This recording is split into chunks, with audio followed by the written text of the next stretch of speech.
berikan, Kau berbicara. Kuduskan setiap kami. Roh Kudus, Engkau tinggal di hadirat-Mu Tuhan dalam hidup kami, supaya sungguh-sungguh Tuhan firman itu memperoleh tempat yang terbaik dalam hidup kami. Terima kasih. Berbicaralah di dalam nama Tuhan Yesus. Kami mengucap syukur. Haleluya. Amin. Beri kemuliaan bagi WA dan singer yang malam hari ini melayani kita, pemain musik. Sungguh Tuhan, sungguh saudara yang luar biasa. Tadi kita dibawa masuk dalam hadirat Tuhan, di mana kita rasakan bahwa tanpa Tuhan kita tidak ada apa-apanya.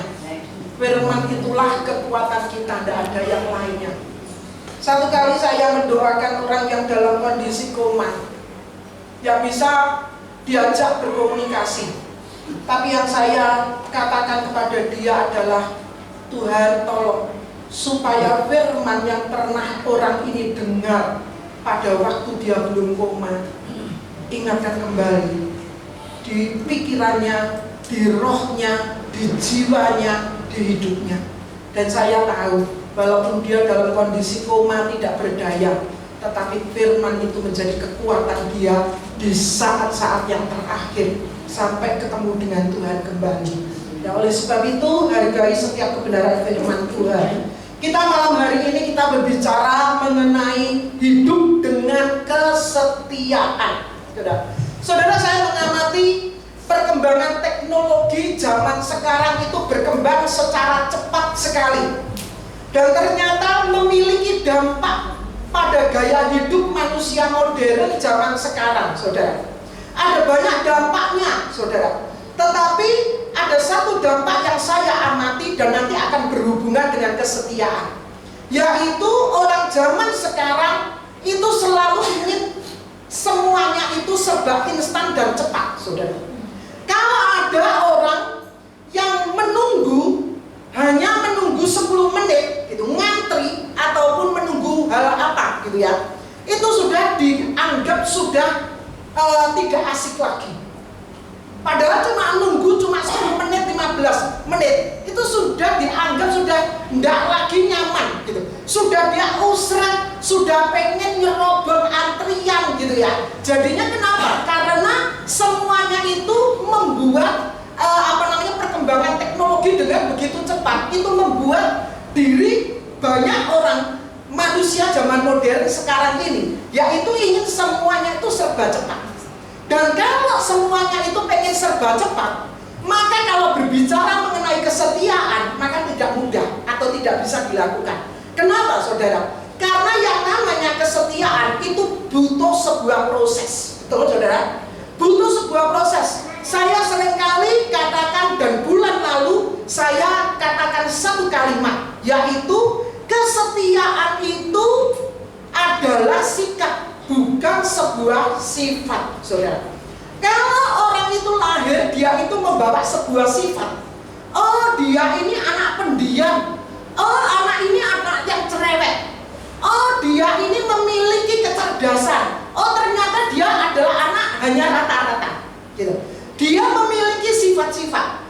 Tetapi yang namanya sikap itu perlu sebuah proses. Artinya apa? Itu mesti dipelajari, diulang-ulang sampai itu menjadi gaya hidup seseorang. Nah, kesetiaan itu juga seperti itu, lewat sebuah proses. Makanya saudara, jangan heran kalau hari ini kesetiaan itu begitu mahal sekali, saudara. Mahal sekali. Yuk kita lihat ayatnya, saudara.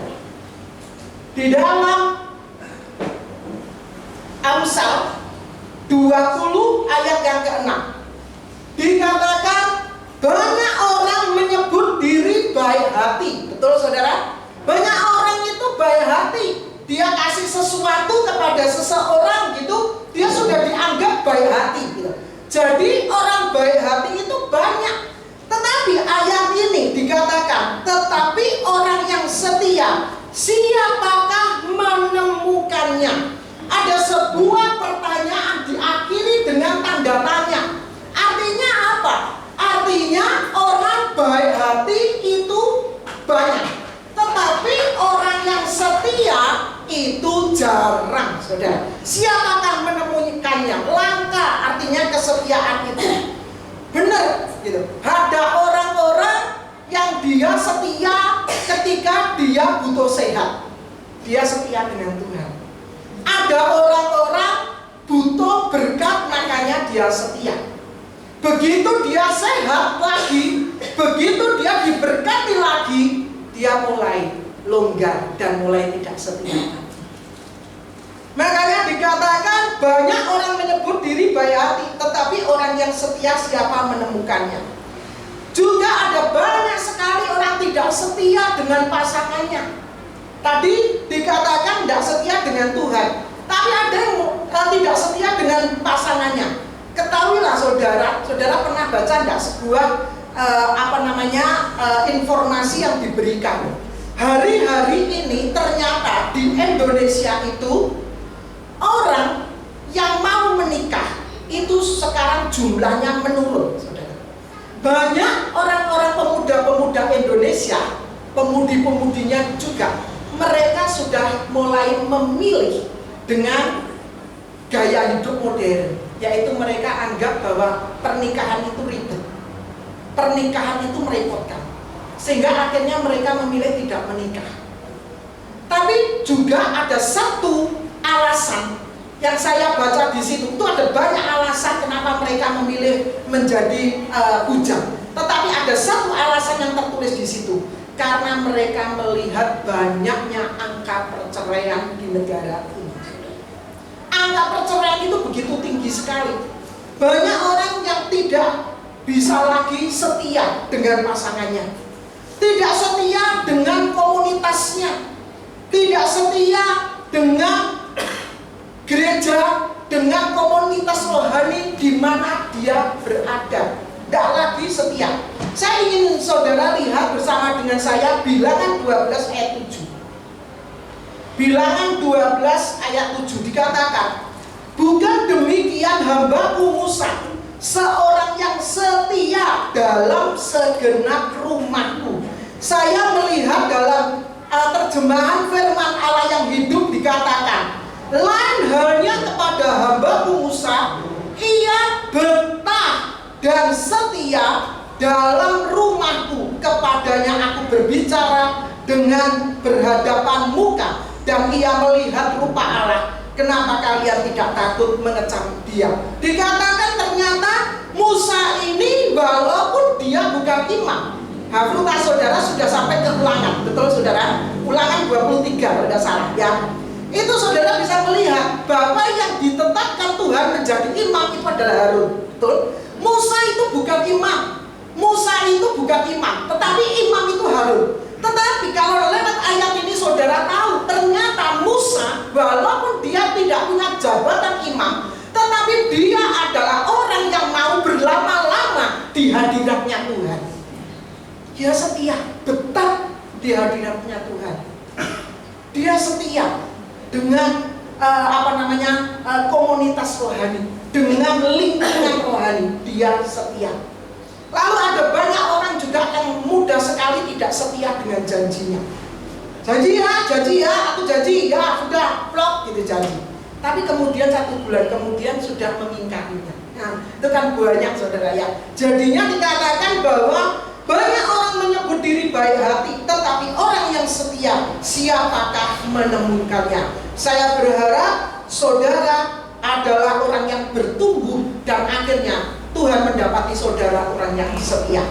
Saudara, satu hal, semua buah roh yang kita bahas mulai Februari sampai dengan saat ini dan nanti sampai pada bulan Oktober, semua ini adalah karakternya Tuhan.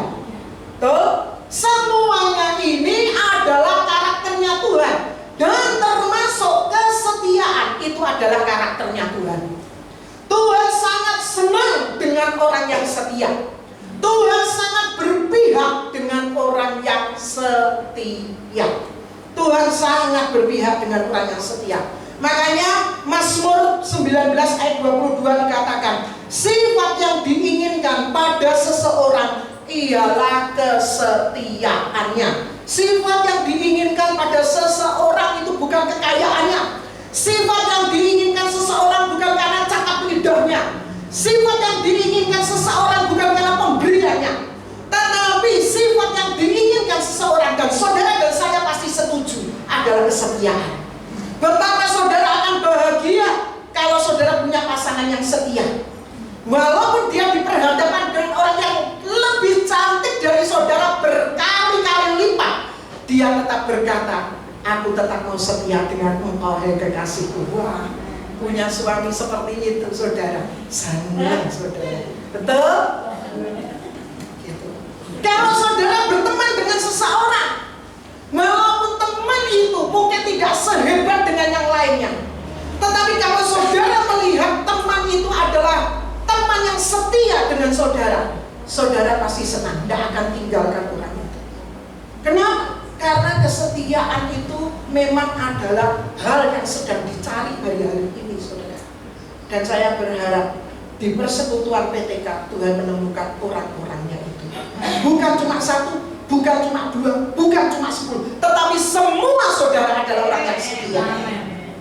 Bukan cuma setia horizontal dengan Tuhan, tetapi setialah dengan yang vertikal, dengan sesama saudara, dengan sebuah perjanjian, dengan sebuah komitmen, dengan sebuah komunitas. Biarlah kita menjadi orang yang setia, saudara.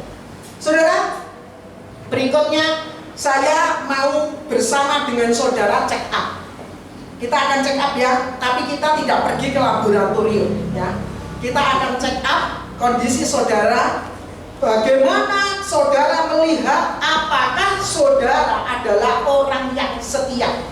Yang pertama, kita akan lihat bahwa kesetiaan itu akan terlihat ketika pertama, walaupun saudara sendiri. Ketika saudara sendirian, apakah saudara tetap setia? Pada waktu saudara diizinkan, tidak ada temannya, tidak ada yang lainnya, apakah saudara tetap bisa pegang kesetiaan itu? Saudara, ada satu kisah yang luar biasa, yaitu hidup daripada dua menantu Naomi, Ruth dan Orpa. Banyak orang mungkin berpandangan sama dengan pandangannya Orpa, saudara, di mana dia memandang bahwa yang dihadapi mertuanya itu adalah mertua yang sudah tidak menguntungkan. Secara kekayaan yang namanya Naomi tidak punya apa-apa. Secara kesehatan Naomi adalah orang tua. Dia tidak punya sanak keluarga, dia tidak punya kekayaan, dia sebatang kara. Apa yang bisa diharapkan oleh orang seperti Naomi ini? Dan mungkin pandangan yang sama dengan pandangan Orpa. Aku masih muda, aku bisa menikah lagi, aku bisa terima kekayaan lebih banyak lagi daripada ikut Naomi. Akhirnya dia tinggalkan Naomi. Tetapi sedikit sekali orang yang berpandangan, berprinsip, bersikap, memutuskan seperti Ruth, saudara. Walaupun saat itu tidak ada yang bisa diharapkan dari Naomi. Dan pada waktu itu dia sendirian, dia mengikuti Naomi, tetapi dia tetap setia bersama dengan Naomi, saudara. Itulah kesetiaan yang diharapkan oleh Tuhan, saudara. Itulah kesetiaan yang diharapkan oleh Tuhan, saudara, yaitu kesetiaan walaupun sendirian. Ada banyak orang beranggapan, oh bersama-sama itu adalah sebuah kebenaran.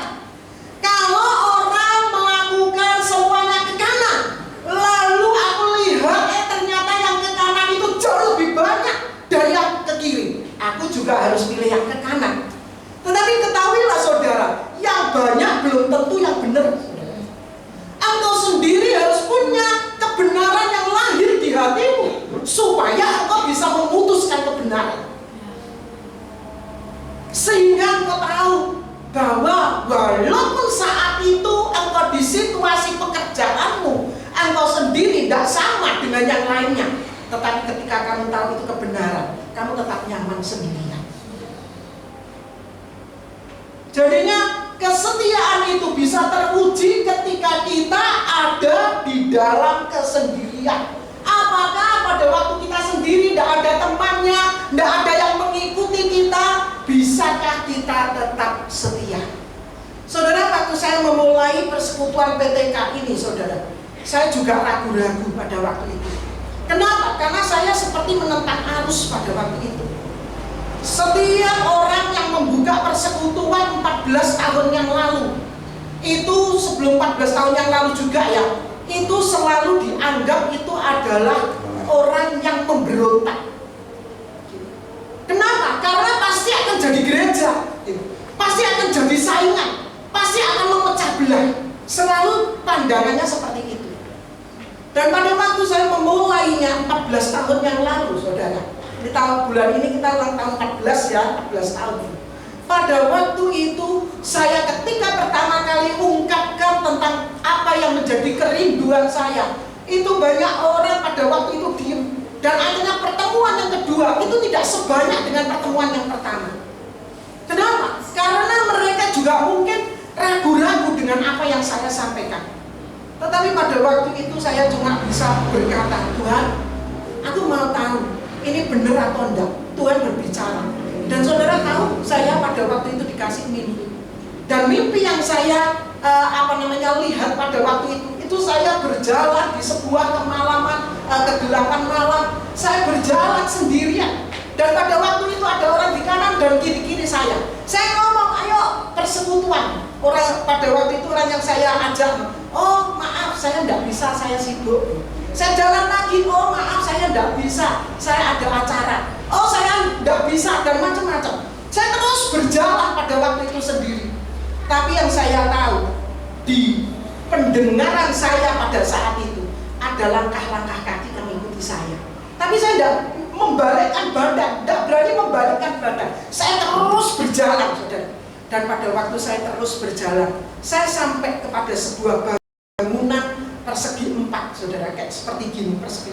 Dan di situ ada sandal-sandal, ada sepatu banyak sekali di situ. Saya buka pintu itu dan saya lihat orang-orang bersekutu keliling sendirian. Dan pada waktu itu memang benar, saudara, mimpinya sendirian, tetapi kenyataannya juga pada waktu itu tidak banyak yang ikut, saudara. Tetapi saya percaya bahwa kesetiaan itu perlu sebuah proses. Tidak bisa seperti membalikkan telapak tangan. Makanya ketika kita sendiri hari ini, entah engkau di pergaulan teman-teman pekerjaan, entah engkau di keluarga, engkau adalah orang percaya satu-satunya. Dimanapun pelayananmu mungkin tidak seperti yang lainnya. Jumlah yang orang yang kau gembalakan tidak sebanyak gereja-gereja besar. Tapi percayalah, engkau ketika setia, kesetiaan itu dihargai mahal oleh Tuhan. Kenapa? Karena engkau sedang melakukan karakternya Tuhan. Hal yang kedua, saudara, kesetiaan itu baru teruji ketika kondisinya itu tidak menguntungkan, saudara. Bukan cuma ketika engkau sendiri kau diuji kesetiaanmu, seberapa besar engkau setia dengan Tuhan. Tetapi ketika engkau ada dalam kondisi yang tidak menguntungkan, apakah engkau tetap setia? Yang namanya Sadrak, Mesak, dan Abednego itu pernah ada dalam kondisi tidak menguntungkan, saudara. Di mana dia diperhadapkan dengan kondisi yang bisa membuat nyawanya melayang, saudara. Pada saat itu kondisinya tidak menguntungkan dan mereka sendirian juga, cuma kelompok kecil saja, saudara. Tetapi di saat mereka tetap setia, Tuhan menghargainya.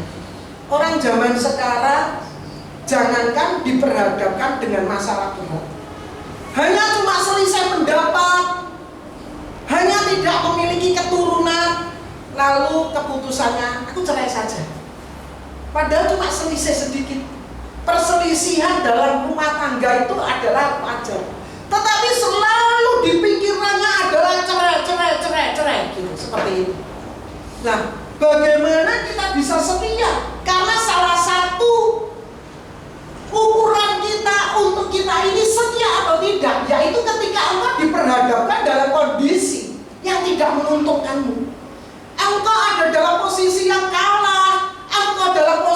terjepit, engkau adalah posisi yang paling lemah. Pada saat kondisi seperti itu, apakah kita tetap bisa setia? Saudara,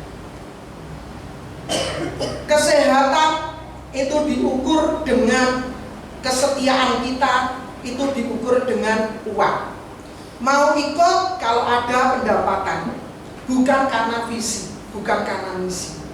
Itu semuanya akan diuji. Lalu yang ketiga, saudara, ketiga adalah bagaimana ketika kita dipercaya sedikit, apakah kita tetap bisa percaya, saudara? Bagaimana kalau engkau cuma punya 1 talenta, engkau tidak punya 2 talenta, engkau tidak punya 3 talenta, engkau tidak punya 4 talenta, 5 talenta seperti yang lainnya, apakah engkau tetap setia? Kalau orang diberkati dengan banyak talenta, bisa khotbah, bisa pujian, bisa main musik, dia adalah orang yang ramah, bisa diterima banyak orang, gampang, saudara. Kenapa? Pengikutnya pasti banyak. Tetapi bagaimana ketika kita ini hanya dipercaya talenta cuma 1, cuma 2, apakah kita tetap setia dengan panggilan kepercayaan yang Tuhan berikan pada kita? Oleh sebab itu, biarlah pada waktu kita mungkin tidak ada di saat yang diberi banyak, biarlah kita tetap setia. Daud itu juga ternyata pada waktu dia sebelum menjadi raja, dia cuma dipercayai 2-3 ekor domba, saudara. Dia tidak langsung menjadi peternak besar, dia tidak langsung jadi raja, tetapi semuanya lewat proses, yaitu dimulai dari yang sederhana. Dan di saat dia dipercayai sedikit, dia tetap setia dengan Tuhan, dia tetap sungguh-sungguh dengan Tuhan, dia tetap tidak pernah meluangkan waktunya tanpa Tuhan, dia tetap terus dengan Tuhan, terhubung terus dengan Tuhan. Di saat dia ada dalam kondisi punya sedikit, disitulah promosi Tuhan itu terjadi dalam hidup Daud. Dari dia menjadi gembala domba cuma 2-3 ekor, naik pangkat menjadi pemain musik, naik pangkat lagi pembawa senjata, naik pangkat lagi akhirnya menjadi pasukan, naik pangkat lagi sampai akhirnya dia menjadi raja. Jangan kita bermimpi, Tuhan, aku mau Tuhan jadi kepala, bukan cuma ekor. Tidak salah doa itu, saudara. Tetapi apa yang kita minta, Tuhan jadikan aku kepala bukan ekor. Tuhan akan berkata, kalau aku sudah jadikan kamu kepala, benar enggak? Kamu tetap, hatimu tetap sama dengan ketika kamu masih ada di bawah.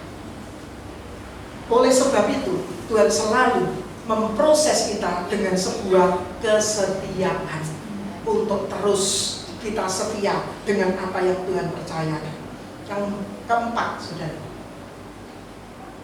bagaimana kalau kita bukan yang nomor 1? Apakah kita tetap setia? Bagaimana kalau panggilan kita bukan panggilan nomor 1, saudara? Tidak semuanya akan menjadi pemimpin, betul saudara? Tidak semua menjadi pemimpin. Hari ini saya bukan pemimpin dalam keluarga saya. Saya adalah orang nomor 2. Saya tidak punya panggilan nomor 1, saudara. Panggilan nomor 1 saya adalah suami saya, betul saudara? Bagaimana ketika engkau ada di gereja, di tempat pelayanan, engkau punya panggilan bukan yang nomor 1, engkau wakil. Engkau adalah orang yang wakil, bukan nomor 1. Apakah engkau tetap setia? Di dalam pekerjaan, mungkin di atasmu masih ada pemimpinnya lagi. Engkau bukan nomor 1. Tetapi apakah engkau bisa berkata, aku tetap setia? Saudara, saya berkata kepada saudara, walaupun engkau bukan nomor 1, tapi ternyata panggilan nomor 2 itu tetap ada berkatnya di hadapan Tuhan. Ingat Kaleb, saudara. Kaleb itu bukan nomor 1, saudara. Dia masih ada yang namanya, pada waktu itu yang namanya Musa. Dan ketika Musa, dia memberikan tongkat estafet kepemimpinan, yang dipilih bukan Kaleb, tetapi yang dipilih Yosua. Padahal saudara tahu, Yosua dan Kaleb sama-sama pergi dan sama-sama membawa berita yang positif. Nggak ada bedanya. Mungkin Kaleb pada waktu itu ngomong, loh kenapa kok pilihan itu tidak jatuh kepada saya, kok kepada Yosua? Bukankah aku juga membawa kabar yang positif? Bukankah aku juga tidak merendahkan pekerjaan Tuhan? Bukankah aku juga mengatakan hal-hal yang positif? Kenapa itu tidak jatuh ke tanganku, tetapi ke tangan Yosua? Tetapi saudara tahu, ketika Kaleb dia belajar untuk setia, ternyata dia memiliki Hebron. Saya tidak pernah ke Israel, suami saya pernah ke Israel, dan pada waktu itu dia cerita, ternyata Hebron itu adalah sebuah pegunungan yang subur sekali di tengah padang pasir yang ada. Di situ ada air yang mengalir, ada sumber air. Dan Hebron itu adalah tanah pertanian yang sungguh subur. Dan itu didapatkan oleh siapa? Kaleb. Kenapa? Karena dia setia, walaupun dia bukan nomor satu. Ada banyak orang akhirnya ada di dalam perpecahan. Ada banyak orang akhirnya terlibat dengan pertengkaran. Ada banyak orang akhirnya ada di dalam perceraian karena tidak setia dengan panggilan orang nomor 2. Loh, aku ini kan lebih mampu dari suamiku. Aku kan lebih hebat. Aku bisa lebih berkata-kata, lebih fasih dari suamiku. Pelayananku lebih dipakai dari suamiku. Aku ini lebih kaya dari suamiku. Aku lebih pintar dari suamiku. Lalu kita mulai angkat diri kita naik ke atas, ke nomor 1. Padahal kita tidak punya panggilan nomor 1, tapi panggilan kita adalah wakil saudara yang nomor 2. Oleh sebab itu disitulah perlu yang namanya kesetiaan, walaupun kita bukan nomor 1. Setia. Dan saudara tahu bagaimana kita bisa menjadi setia, mudah untuk setia, kalau kita punya yang namanya kasih, saudara. Tanpa kasih engkau tidak akan mudah untuk menjadi setia. Makanya dikatakan di dalam Mazmur 85 ayat 11, itu banyak sekali kalau saudara lihat nanti ya, bahwa kalau ngomong tentang kesetiaan itu ini 11 berarti atasnya. 85 ayat 12 itu adalah secara HP. Kalau secara manual itu di sebelumnya. 85 ayat 11 dikatakan kasih dan kesetiaan akan bertemu. Ketemu. Mazmur 85. Kasih dan kesetiaan akan bertemu. Lalu dikatakan Amsal 3 ayat 3, janganlah kiranya kasih dan setia meninggalkan engkau. Kalung karena itu pada lehermu, tulis karena itu pada loh hatimu. Kenapa? Karena hanya orang dengan dasar kasih maka mudah untuk setia. Percayalah saudara, ketika hatimu dipenuhi dengan kasih, kamu mudah untuk setia. Ketika kamu sendiri gitu, hatimu penuh dengan kasih, kamu setia.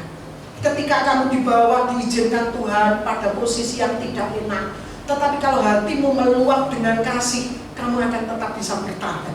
Ketika kamu bukan orang nomor 1 yang disanjung, yang ditepuk tangani adalah yang nomor 1, tetapi ketika kamu penuh dengan kesetiaan, penuh dengan kasih, maka kesetiaan itu akan terus kamu pertahankan. Kesetiaan itu memerlukan kasih, dan orang yang memiliki kasih itu juga akan mudah untuk setia.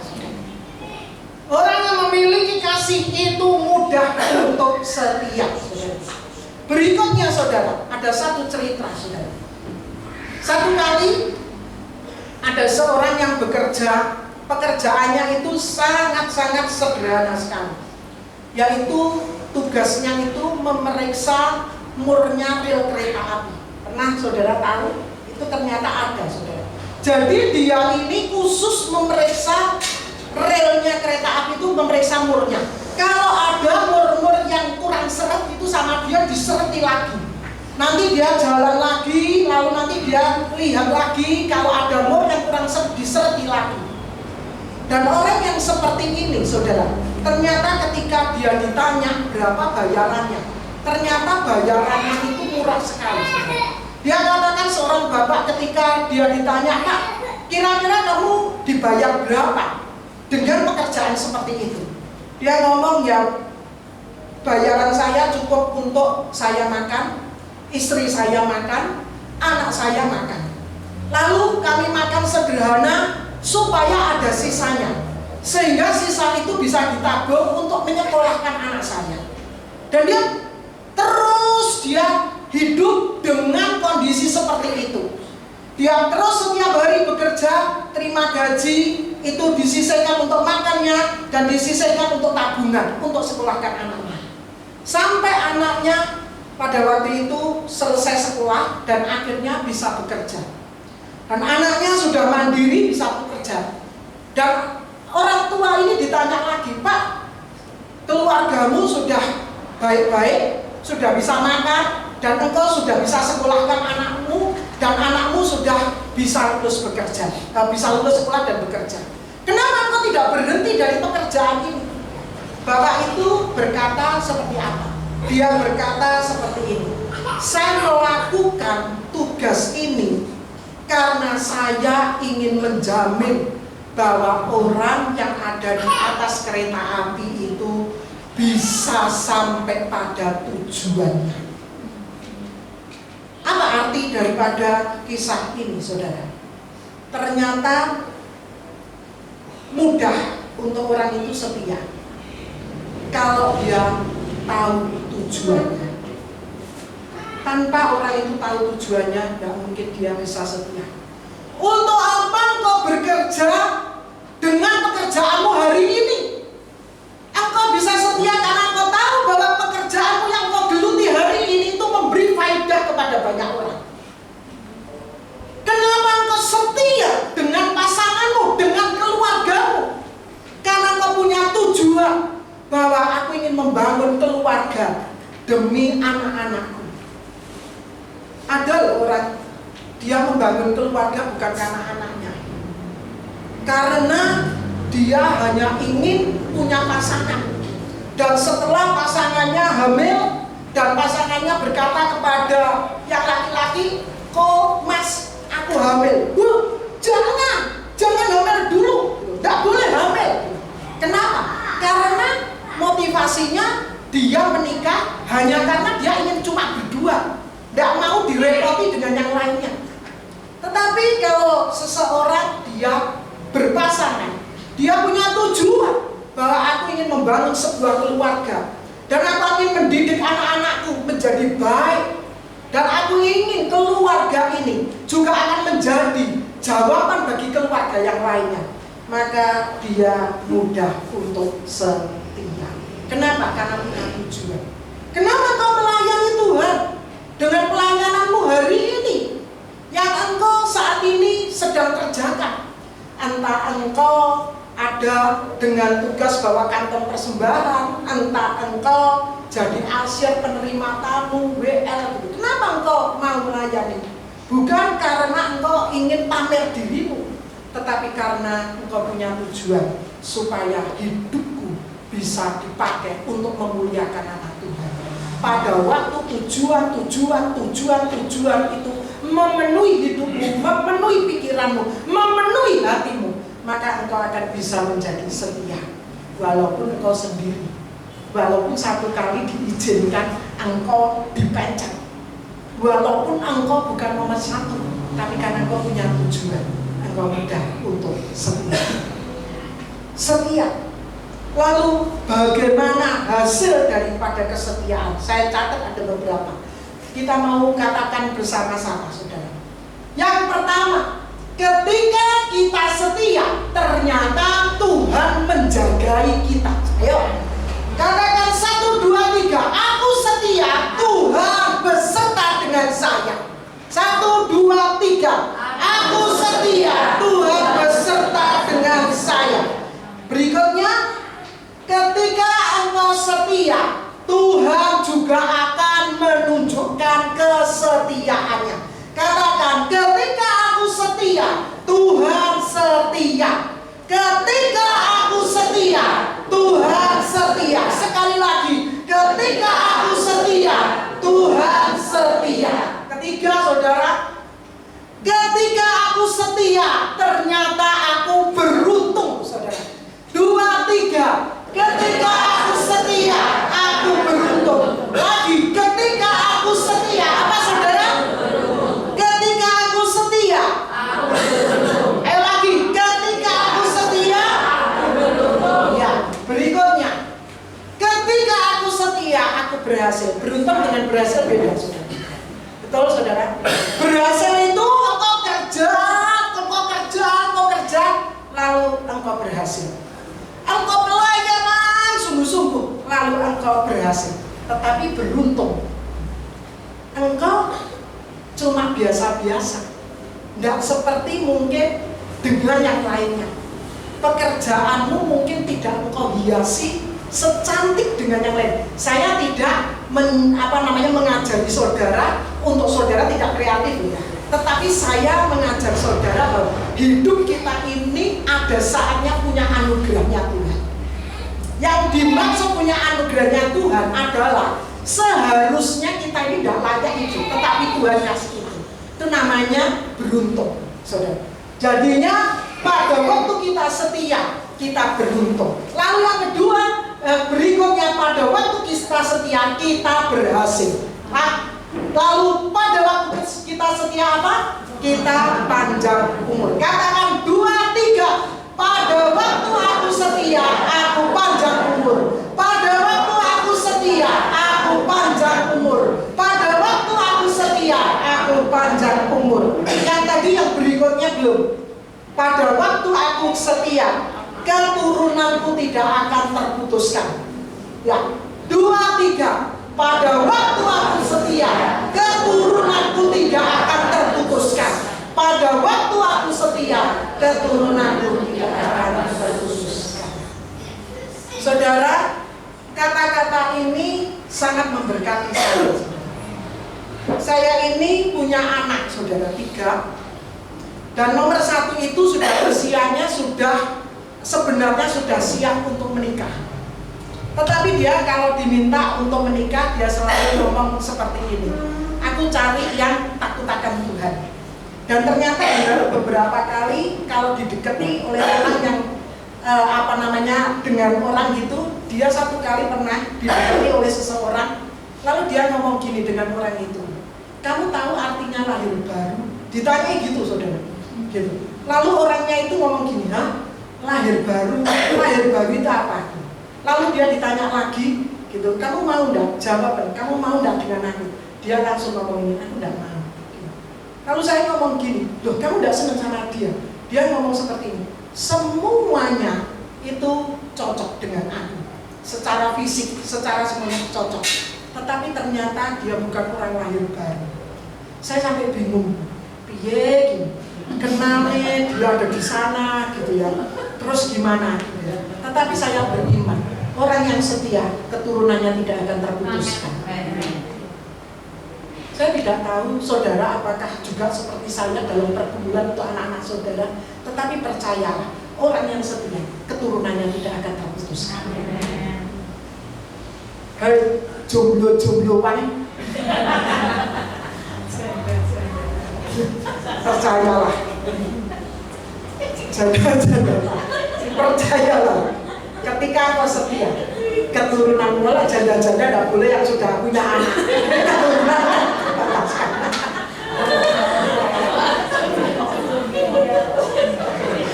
itu buat jomblo yang benar-benar jomblo. Percayalah, engkau akan diberi pasangan hidup dan keturunan daripada keluargamu tidak terputuskan.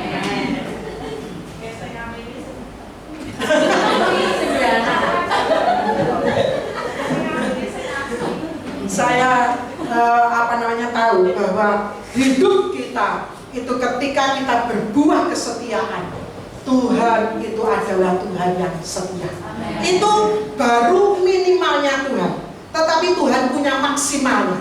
Maksimalnya apa? Tuhan berkata bahwa sekalipun manusia tidak setia, aku tetap setia. Itu maksimalnya, saudara. Minimalnya Tuhan ketika engkau setia, Dia setia.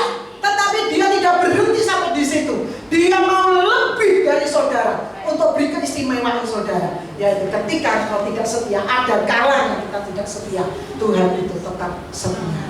Seperti tadi yang pertama kali kita nyanyikan pujian itu, Tuhan itu setia dalam segala perkara, dan Tuhan itu tidak pernah tinggalkan.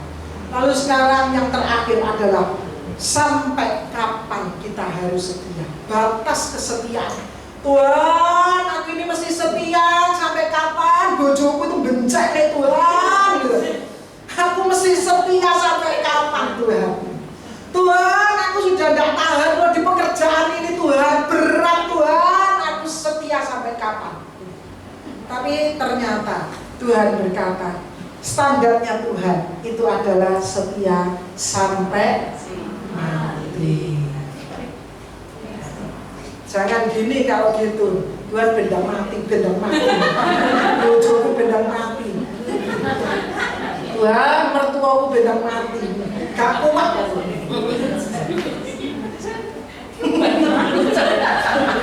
Dari tadi kok jangan ini gak pernah bersuara.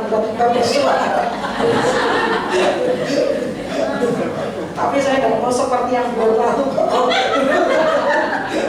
Nah, ya, satu hal bahwa kesetiaan itu adalah mahal, dan kita mesti punya lahir hidup yang setia, walaupun itu lewat sebuah proses, tetapi percayalah, karena itu karakternya Tuhan setia, maka akan ada buah dari kesetiaan. Amin. Tuhan memberkati.